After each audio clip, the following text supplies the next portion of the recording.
Bismillahirrahmanirrahim. Assalamualaikum warahmatullahi wabarakatuh. Alhamdulillahi rabbil alamin. Wassalatu wassalamu ala asrafil anbiya'i wal mursalin. Wa ala alihi wa sahbihi ajma'in amma ba'du. Nahmatuhu wa nasta'inuhu wa nastaghfiruhu wa na'udhu billahi min sururi anfusina wa min sayyiati a'malina may yahdihillahu fala mudhillalah wa may yudlilhu fala hadiyalah. Allahumma salli wa sallim ala sayyidina Muhammadi wa ala alihi wa sahbihi ajma'in amma ba'du.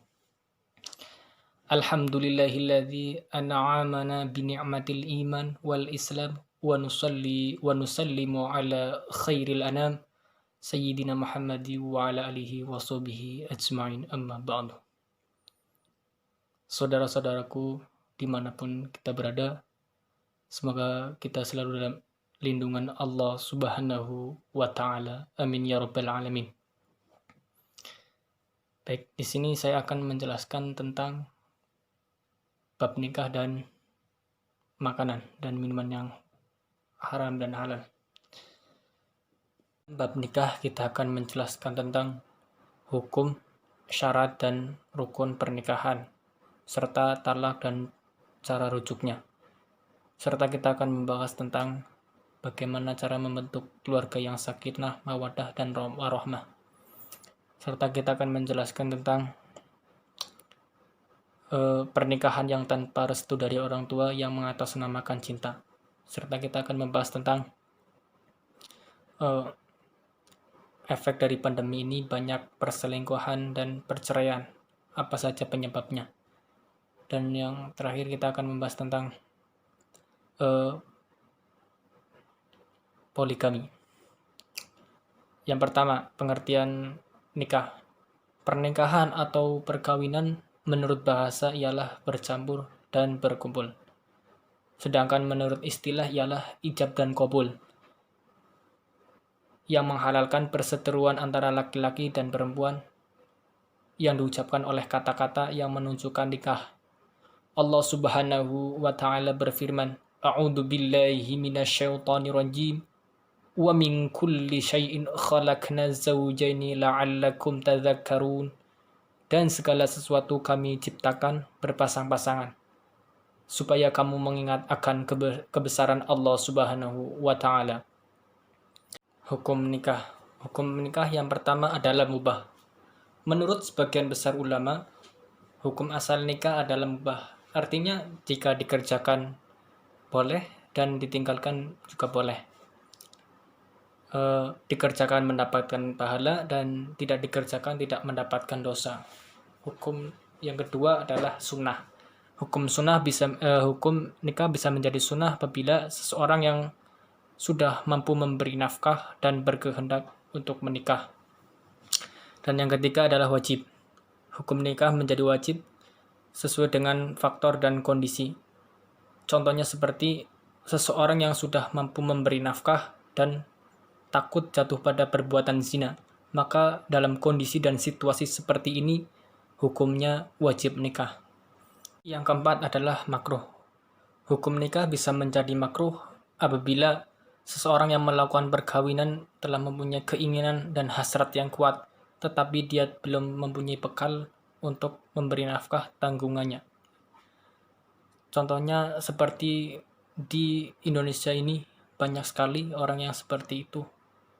Kalau saya tidak, saya masih kuliah ya. Yang kelima adalah hukum nikah bisa menjadi haram. Hukum nikah bisa menjadi haram apabila seseorang yang melakukan pernikahan itu untuk menyakiti wanita yang akan dinikahinya. Baik, selanjutnya kita akan membahas tentang rukun pernikahan. Rukun nikah yang pertama adalah mempelai pria. Artinya pada saat ijab qabul atau pernikahan, mempelai pria wajib hadir dan tidak boleh diwakilkan. Dan yang kedua adalah mempelai wanita. Dalam hal ini wanita yang akan dinikahi tidak boleh dalam keadaan hamil atau masa iddah. Jika dalam keadaan hamil atau masa iddah maka haram hukumnya untuk dinikahi. Dan rukun nikah yang ketiga adalah wali bagi seorang perempuan. Wali nikah untuk wanita utamanya adalah ayah kandung. Jika ayah kandung sudah tiada atau berhalangan hadir karena sesuatu yang sangat mendesak, maka yang berhak menjadi wali nikah adalah saudara laki-laki kandung, saudara laki-laki seayah, kakek dari pihak ayah, saudara laki-laki ayah, dan anak laki-laki dari saudara kandung ayah. Yang keempat adalah adanya 2 orang saksi laki-laki. 2 orang saksi laki-laki ini juga harus memiliki 6 persyaratan.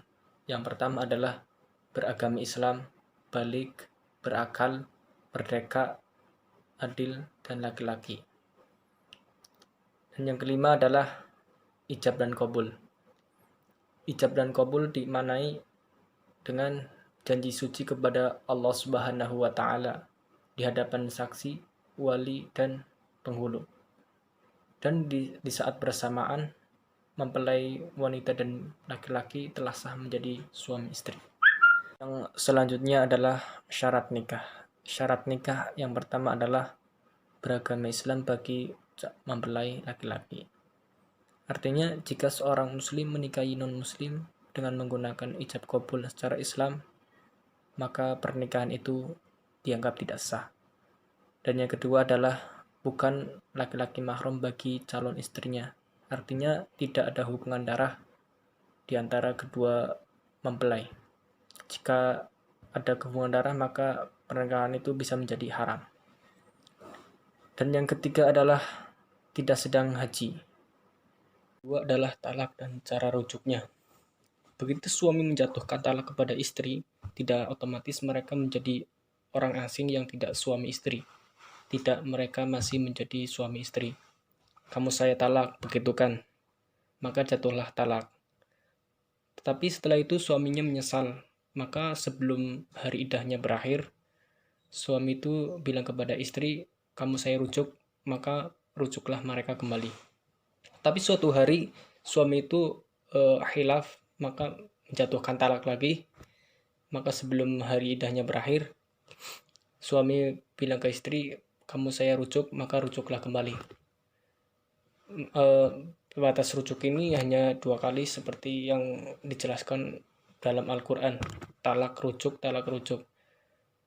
Kalau sudah 3 kali talak, maka tidak boleh dirujuk lagi, bahkan tidak boleh dinikahi lagi. Kecuali istrinya itu menikah dengan orang lain, baru mereka bercerai, lalu menikah lagi dengan suaminya ini, itu baru boleh. Yang selanjutnya adalah cara membina keluarga yang sakinah, mawaddah, dan warahmah. Sakinah, mawaddah, warahmah mudah diucapkan, tapi sulit untuk dicapai. Tetapi ada 5 hal untuk mencapai sakinah, mawaddah, warahmah. Yang pertama adalah saling memaafkan apabila ada kesalahan atau kesalahpahaman. Dan yang kedua adalah saling menghormati, diantaranya menghormati kesibukan masing-masing. Yang ketiga adalah saling melindungi atau mengingatkan untuk kebaikan. Dan yang keempat adalah musyawarah dalam menyelesaikan masalah. Yang kelima adalah saling menjaga diri. Yang selanjutnya adalah menyikapi pernikahan tanpa restu orang tua yang mengatasnamakan cinta. Yang perlu kita lakukan adalah mengingatkan atau menasihati. Jangan terburu-buru menjatuhkan cinta karena bisa berakibat melanggar orang tua, melanggar Allah karena mendahulukan cinta tersebut. Akan tetapi dalam mencintai itu ada tahapan-tahapan. Artinya jangan mencintai tanpa berpikir matang-matang. Karena mencintai itu rasional. Kalau cinta tidak rasional, maka cinta itu akan menjadi cinta buta, yang akhirnya tidak ada restu dari orang tua.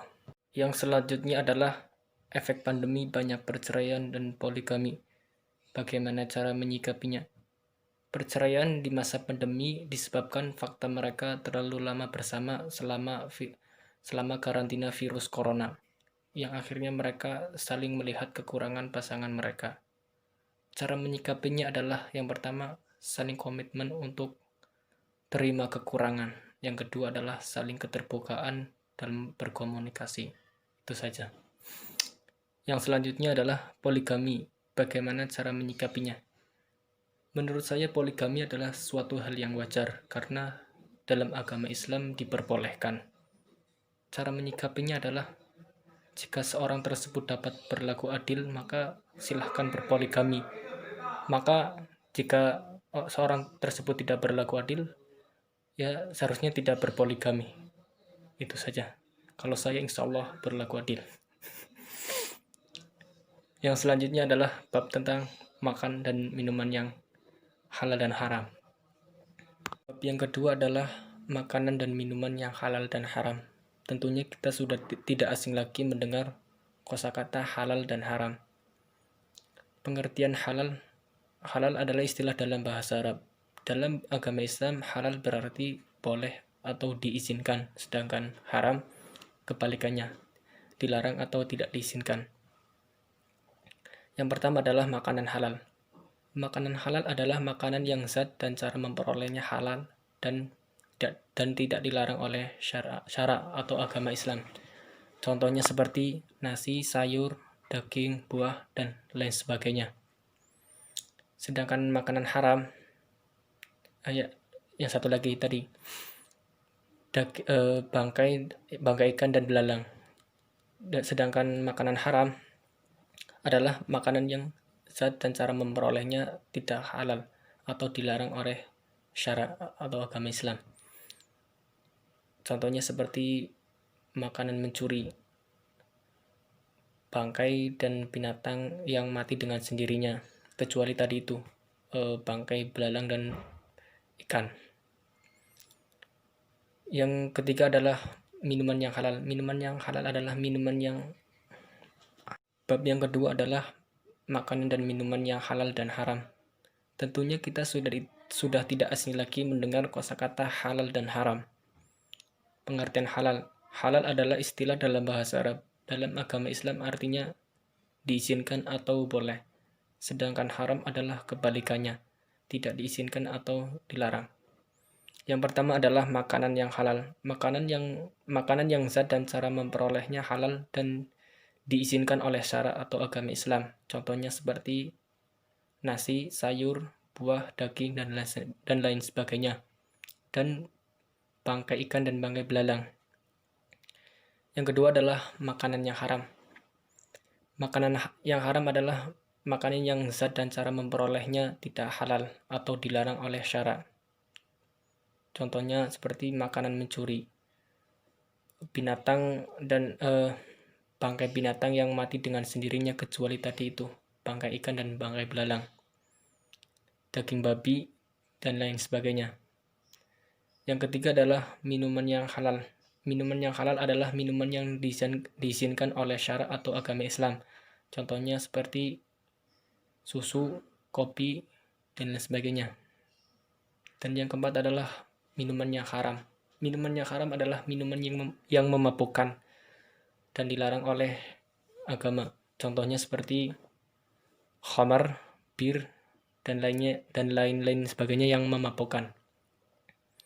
Baik, itu saja dari saya. Apabila ada yang kurang, mohon dibenarkan di bawah kolom komentar. Mari kita tutup dengan doa kafaratul majlis. Subhanaka Allahumma wa bihamdika asyhadu an la ilaha illa anta astaghfiruka wa atubu ilaik. Wassalamualaikum warahmatullahi wabarakatuh.